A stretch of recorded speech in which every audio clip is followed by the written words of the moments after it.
এই প্রোগ্রামের ধুলা আজকের এই প্রীতি সমাবেশের ধুলা আগামী দিনের রামগতি কমলনগর লক্ষ্মীপুর 4 আসনের বাংলাদেশ জামাত ইসলামী কর্তৃক মনোনীত এমপি প্রার্থী জনাব আর হাফিজুল্লাহ, সম্মানিত নেতৃবৃন্দ এবং আমার সামনে বসা রামগতি কমলনগরের গর্বের ধন, এই ময়দানে আন্দোলনকে টিকে থাকার ক্ষেত্রে যারা ভূমিকা রেখেছেন সেই সম্মানিত ভাইরা, আসসালামু আলাইকুম ওয়া রাহমাতুল্লাহি ওয়া বারাকাতুহু। আমি বেশি কথা বলবো না। রামগতি কমলনগর বিগত 17 বছর অত্যাচার, নির্যাতন, মামলা হামলা, রিমান্ড, অনেক কিছু আমরা অতিবাহিত করছি। কমলনগরে ছোট্ট একটা উপজেলায় সেখানে 142টা মামলা আমরা ফেস করেছি। রামগতিতে 24টা, সম্ভবত 24টা, আর আমাদের 142টা। মোট কত হয়? প্রায় 166 মামলা আমরা কি করেছি, মোকাবেলা করেছি। আমি আজকের অডিয়েন্সকে আশ্বস্ত করতে চাই, এখানে আমার কমলনগর উপজেলায় যে সকল চেয়ারম্যান প্রার্থীগুলো আমরা সংগ্রহ পক্ষে ঘোষণা করেছি, এরা ম্যাক্সিমামে সেই সময় ক্রস ফায়ারের নির্দেশনার তালিকা ছিল, ঠিক কিনা বলে? সেই দিন ভূমিকা রেখেছি জানবাজি করে।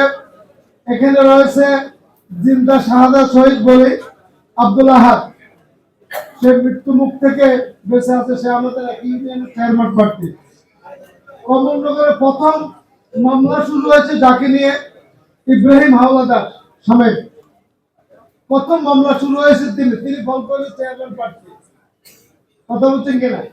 এভাবে ক্রসফায়ার সবচেয়ে রিস্কি তাকে নিয়েছিলাম মাওলানা আনোয়ার হোসেন। তাকে বাধ্য হয়ে সে কয়েকদিনের জন্য বিদেশও গিয়েছে, কিন্তু সেখান থেকে চলে আসছে। কিন্তু আমরা এই ত্যাগ কুরবানি করে যে ময়দান তৈরি করেছি, আগামী দিনে যত ষড়যন্ত্র হোক সেই ষড়যন্ত্রকে মোকাবিলা করার মতো জনশক্তি জামাত ইসলামী রামগতি কমলনগরে আছে। কি বলে? কেন্দ্র দখল করতে চাইবে, কেন্দ্র দখল আমাদের চেয়ে বেশি তারা করতে পারবে না, ইনশাআল্লাহ আমরা করব না। কারণ 2014 সালে আপনাদের খেয়াল আছে যে কমলনগরের 49 কেন্দ্রে সেদিন ভোট প্রতিরোধ করার ক্ষেত্রে একযোগে 7:30 বিবিসি খবর যে রামগতির কমলনগরে 49 কেন্দ্রে একযোগে হামলা হয়েছে। আমরা সে কর্মী আমাদের ময়দানে আছে, সে ত্যাগী লোকজন এখনো ময়দান আছে, একজনা ময়দান থেকে পালাই নাই, ঠিক কিনা বলে? তাহলে আমাদের দরকার, আমাদেরকে আপনারা যারা আজকে এখানে এসেছেন, আমাদেরকে জান এবং মাল দিয়ে এবং আপনাদের পরামর্শ দিয়ে প্রত্যেকটি আপনার পরিবারে, আপনার সমাজে আপনার কতটুকু কাজ করতে পারেন সেই ক্ষেত্রে আপনি সহযোগিতা করবেন, আমাদেরকে কাজে লাগবে। তাহলে কিন্তু যে পরিবেশ রামগতি কমলনগর তৈরি হয়েছে, সাংগঠনিক ভাবে হয়তো আমরা দুর্বল, কিন্তু জনগণের সাপোর্ট নিয়ে নির্বাচনে সাংগঠনিক যে ক্যাটাগরি করি আমরা হয়তো এই ক্যাটাগরিতে নাই, কিন্তু আমি মনে করি আমরা জনগণের মাঝে এই ক্যাটাগরিতে আছি যদি আপনারা আমাদের পাশে থাকে, ঠিক কিনা? আপনারা কি আমাদের সাথে আছেন?